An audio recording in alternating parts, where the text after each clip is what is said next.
wa ilaihin nusyur. Asyhadu an la ilaha illallah wahdahu la syarikalah wa asyhadu anna Muhammadar Rasulullah la nabiyya ba'dah. Rabbi shrah li sadri wa yassir li amri wahlul 'uqdatan min lisani yafqahu qawli. Amma ba'du.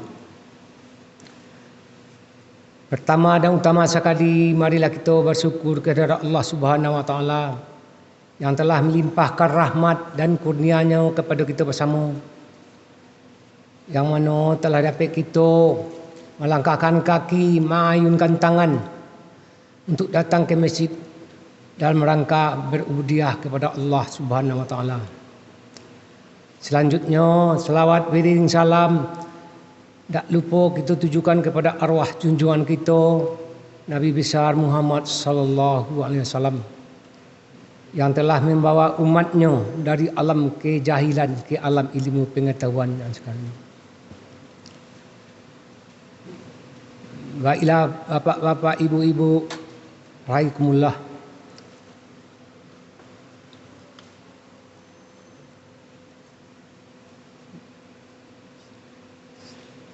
Saya akan membacakan sebuah tauzah singkat. Tapi sebelum itu ambo pantun.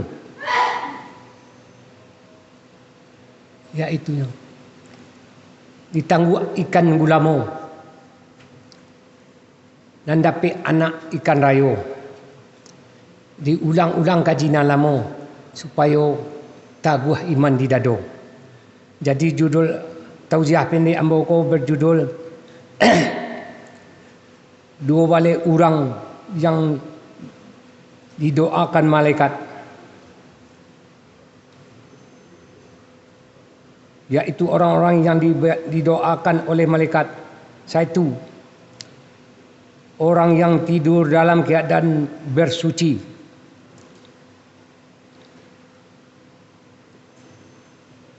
Dari Abdullah Ibnu bin Umar radhiyallahu anhu dan dari Rasulullah sallallahu alaihi wasallam bersabda, barang siapa yang tidur dalam keadaan suci, maka malaikat akan bersamanya di dalam pakaiannya. Dia tidak akan bangun hingga malaikat berdoa, ya Allah, ampunilah hamba-hambamu si fulan karena tidur dalam keadaan suci. Hadis riwayat Imam Ibnu Hibban.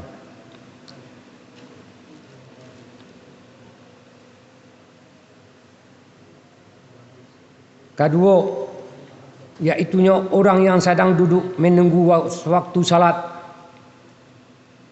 Dari Abu Hurairah radhiyallahu anhu dari Nabi Rasulullah sallallahu alaihi wasallam bersabda, tidaklah salah seorang di antara kalian yang duduk menunggu salat selama ia berada dalam keadaan suci, kecuali para malaikat akan mendoakannya, ya Allah, ampunilah ia, ya Allah, sayangilah ia.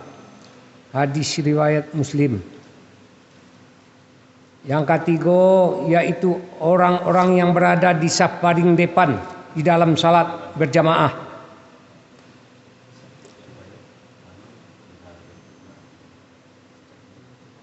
Dari Bara bin Azib radhiyallahu anhu dari Nabi dan dari Rasul sallallahu alaihi wasallam bersabda, sesungguhnya Allah dan para malaikatnya bersalawat kepada orang-orang yang berada pada saf-saf terdepan. Hadis riwayat Imam Abu Dawud. Yang keempat, orang yang menyambungkan saf salat berjamaah, tidak membiarkan kosong di dalam saf itu.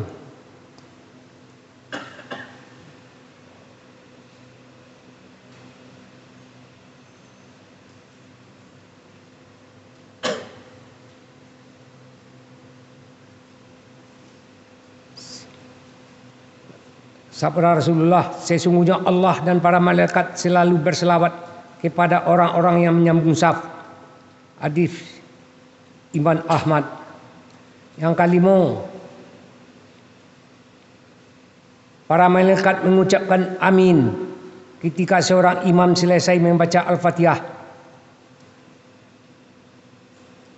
Dari Abu Hurairah radhiyallahu anhu, dari Rasulullah sallallahu alaihi wasallam bersabda, jika seorang imam membaca ghairil maghdubi alaihim waladdallin, maka ucapkanlah oleh kalian amin.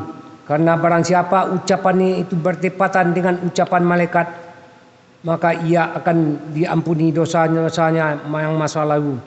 Hadis riwayat Bukhari. Yang keenam, yaitunya orang yang duduk di tempat salatnya setelah melakukan salat.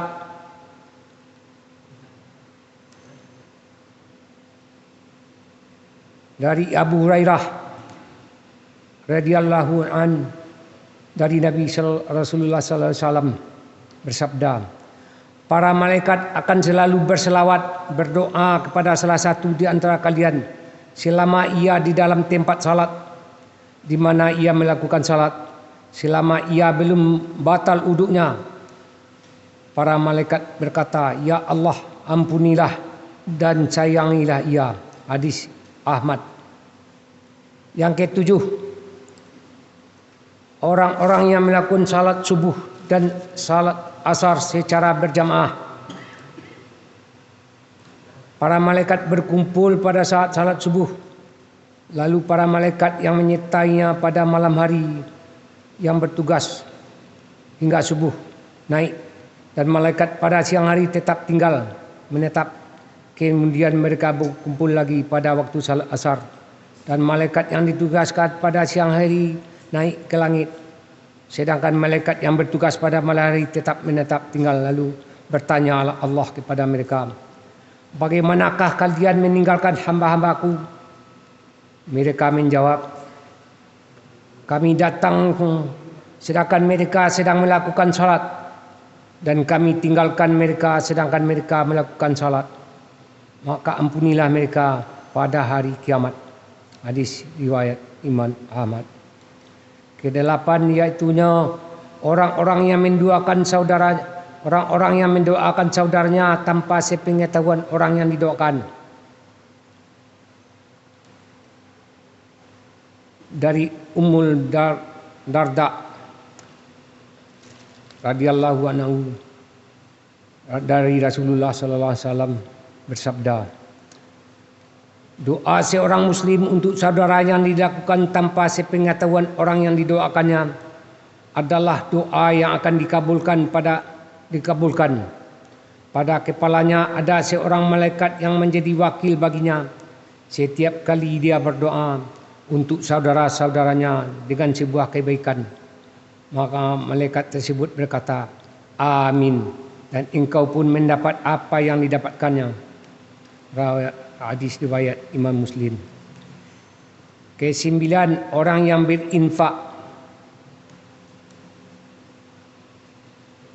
Dari Sahih, dari Rasulullah SAW bersabda, tidak satu hari pun di mana pagi harinya seorang hamba ada padanya kecuali dua malaikat turun kepadanya.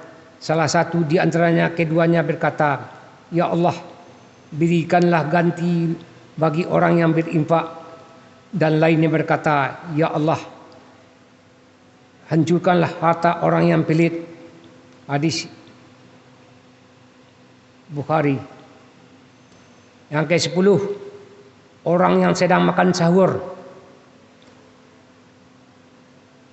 Dari Abdullah bin Umar radhiyallahu an, dari Rasulullah sallallahu alaihi wasallam bersabda, sesungguhnya Allah dan para malaikatnya bersalawat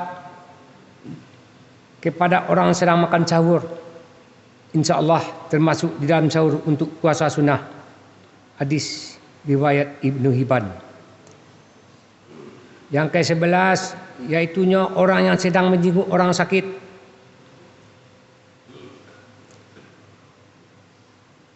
Dari Ali bin Abi Thalib radhiyallahu anhu, dari Rasulullah SAW bersabda, tidaklah seorang mukmin menjenguk saudaranya kecuali Allah akan mengutusnya 70.000 malaikat untuknya, akan berselawat kepadanya di waktu siang kapan saja hingga sore, di waktu malam kapan saja hingga subuh. Hadis riwayat Ahmad. Yang ke-12, seorang yang sedang mengerjakan kebaikan kepada orang lain. Dari Abu Umaymah dari Rasulullah SAW bersabda, keutamaan seorang alim atau seorang ahli ibadah bagaikan keutamaanku atas seorang yang paling rendah di antara kalian. Sesungguhnya penghuni langit dan bumi, bahkan semut yang ada di dalam lubangnya, dan bahkan ikan semuanya berselawat kepada orang yang mengajarkan kebaikan kepada orang lain.